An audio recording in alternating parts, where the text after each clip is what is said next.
Hey everyone, Georgie here with Ukraine Matters. A bit of a busy week this one is for me, but I'm going to tell you about the situation on the front lines and general updates right now. Today we're going to have a lighter episode because, oh boy, Russian propaganda has been taking loss after loss after all loss all week. And we're going to cover it right after we talk about what happened around Belgorod. As we've heard at the start of the week, there was incursion on Monday on the territory of Russia by the pro-Ukrainian Russian forces that fought for Ukraine since 2014. And the first thing that I want to address is the controversy about who these people are, because a lot of them are quite prominent Nazis. And yes, they are not good people.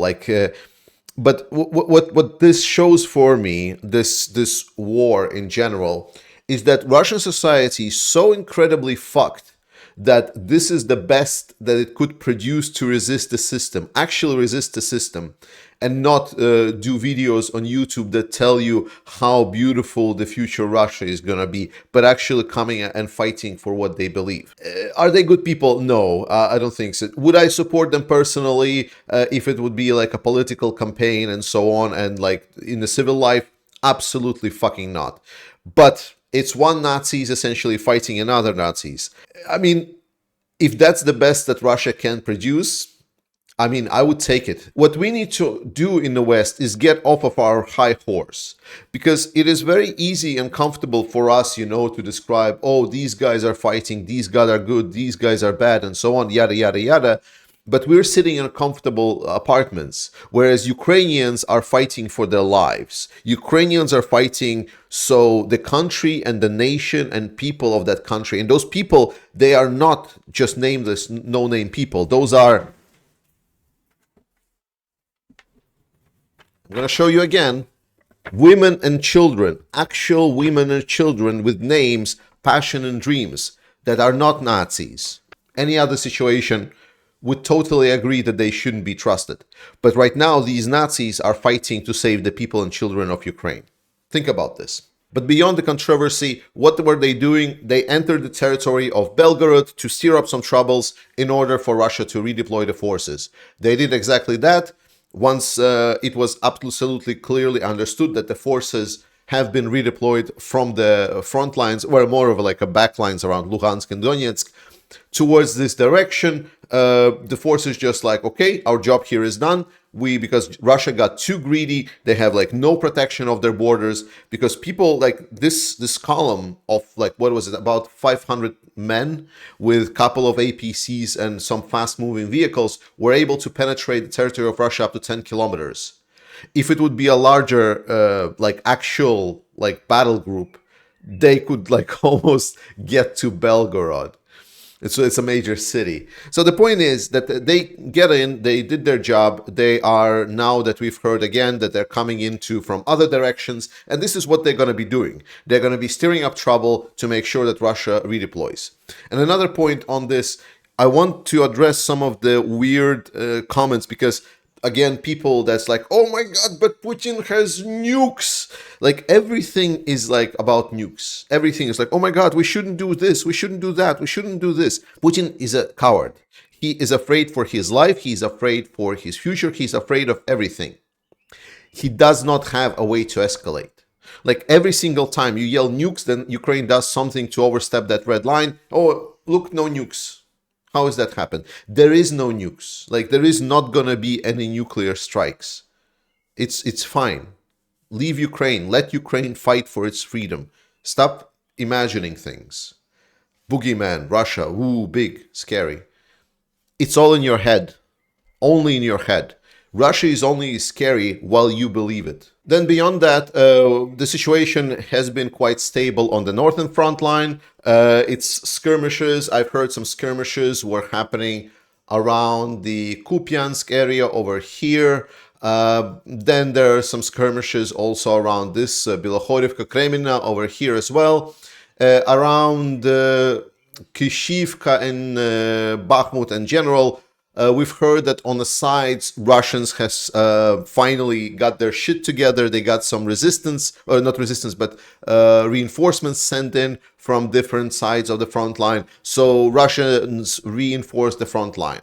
We're going to talk about Wagnerites leaving Bakhmut in a bit, but generally, so far, there has not been a clear indications that Wagnerites were allowed to leave Bakhmut.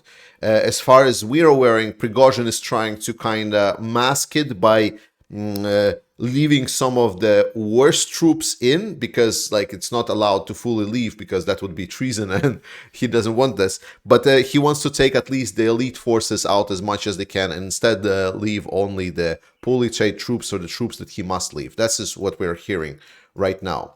Around Avdiivka, there was another discussion about the fact that there was some kind of additional attack. Beyond that, Ukraine has been striking airfields most of the time, and I'm going to talk about why it matters in a bit. But first, I want to address people saying that I'm having way too much fun with this war. What you need to understand is that I'm very much invested in this war. My friends and family participate in the war, like on actual front lines as well. So I'm fully invested, like they're putting their lives to it. So I understand the seriousness. The problem of war is that war is too serious. Because war doesn't, like we as human beings, we have trouble, especially living in the 21st century, having a long attention span. And being especially following the war as long as it was, and it seems to be even longer, we need to be very much aware that this is a marathon. It is not a race. And for us, it is extremely important to keep up this momentum every day, day after day, month after month, and so on. Because war is going to take forever. And if we just always feel that the war is such a big and dark and gloomy thing, it will just weigh us down, because that's how I feel. That's how I would feel as a person. I just cannot be in a dark place for far too long. And I'm thinking that there potentially are the people that are following this war that are feeling exactly the same, that they cannot just constantly think about how awful this war is. And people that have followed me for a while, not just like one video or more, they know how emotional I get sometimes when some really serious shit is happening on the ground. And I get very, very upset about this. But the point is that I want to motivate you to be positive. To where do you put the energy that you get from following this war? If you just think everything is bad, everything is lost, it's not very productive.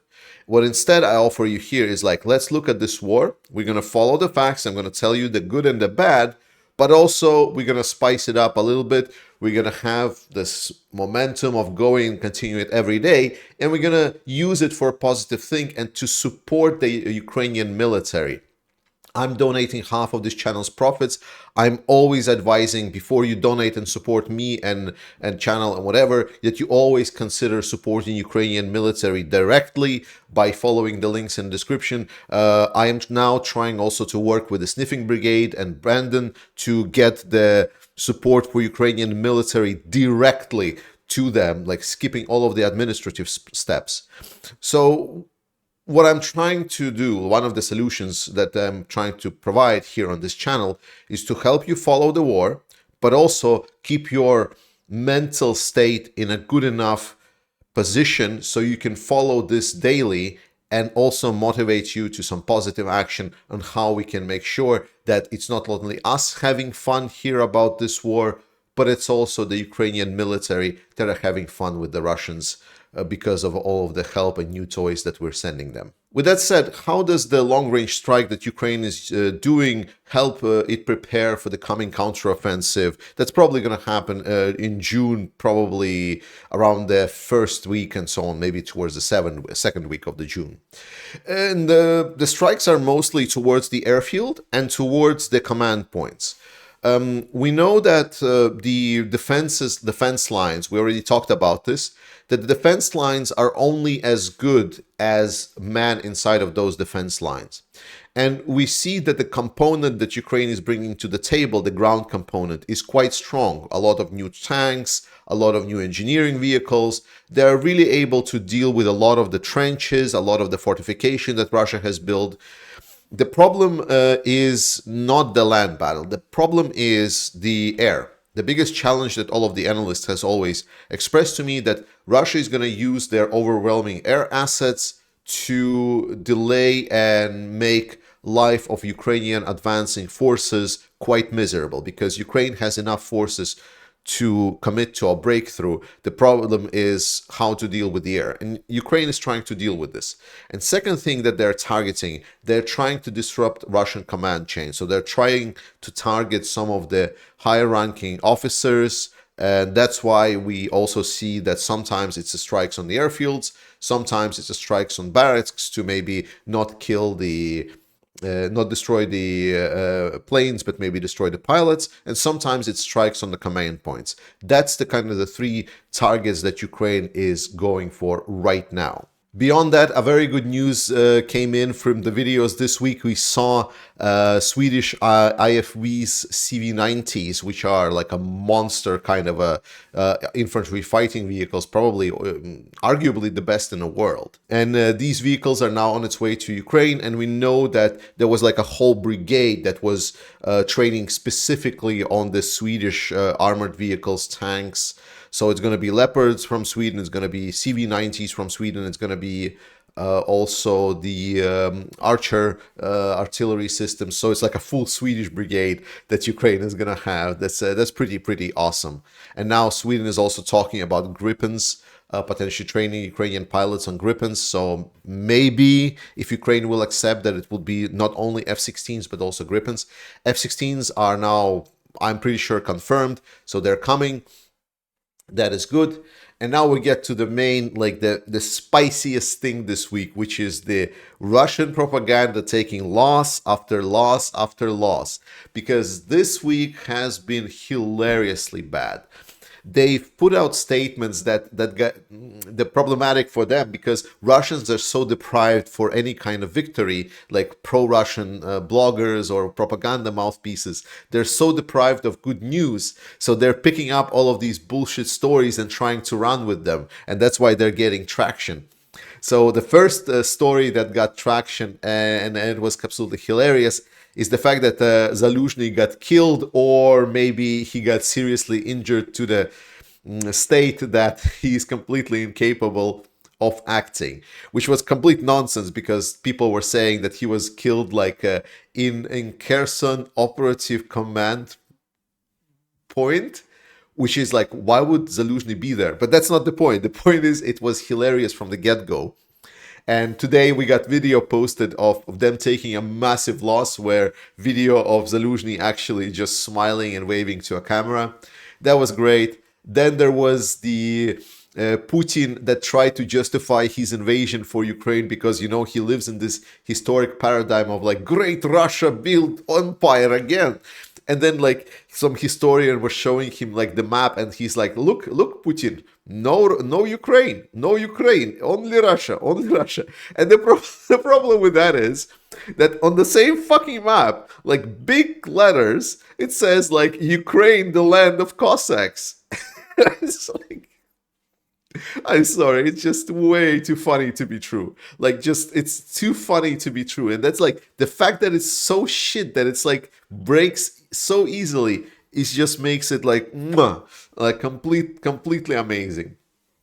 And then another thing was just recently the Russian propaganda saying there's like, oh, how great we are, because there was a strike against the Russian, I believe it's a scouting or like a spy ship or something like this. I'm not completely sure. Ivan Kurs.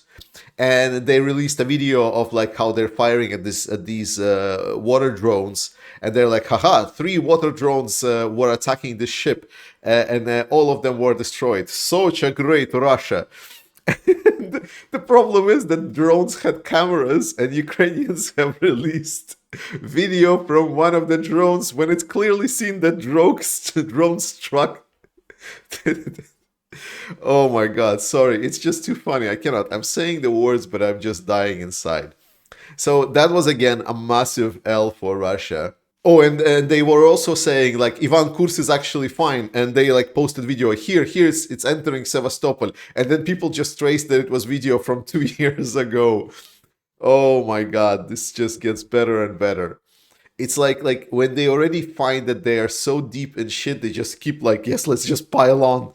Let's like more lies to convince our lies. The point that I want to make here is that Russia lies. Russians lie all the time. Especially people also look at Prigozhin, for example, and they think that Prigozhin is telling the truth. Like, guys, Prigozhin lies so much. It's incredible. Like, just to put you in perspective, he was talking about casualties of his own Wagner troops, and within 2 sentences, he completely, because he wasn't using actual numbers, he was using calculations compared to other numbers that he was saying. So he was saying like how many troops there are for Ukraine lost and so on. He was contradicting himself how many troops in Wagner he actually lost, almost twofold. So he was completely all over the place. The guy is lying through the teeth, and I see some people trying to quote him like what he's saying is actual truth. It's not. He's saying what he's saying only to get his position better. He's in a conflict with the Russian Ministry of Defense, so everything that you think he says, and it's true, is not. What he's trying to do is he's trying to undermine the Ministry of Defense. Like, for example, he said, "Oh, now we're handing over Bakhmut to the normal Russian military. So if the Bakhmut is lost, then it's going to be the fault of the Ministry of Defense." That's like, it's completely irrelevant. It might be still Bakhmut, like Bakhmut might still be controlled by the Wagner forces. Like, it might be the Wagnerites that are still in the side of a city of Bakhmut. And then when Ukraine finally retakes it, they will be the ones that losing it. But it's not. It doesn't matter, because he said, "Oh, look, I warned everyone." So it's his own political game. Please, please, please be aware of that. But that's what I have for you for now. Thank you so much for watching this channel. Thank you so much for supporting Ukraine. I love you all, guys. Slava Ukraini. Support the armed forces of Ukraine. Trust our armed forces of Ukraine. I'll see you guys next time.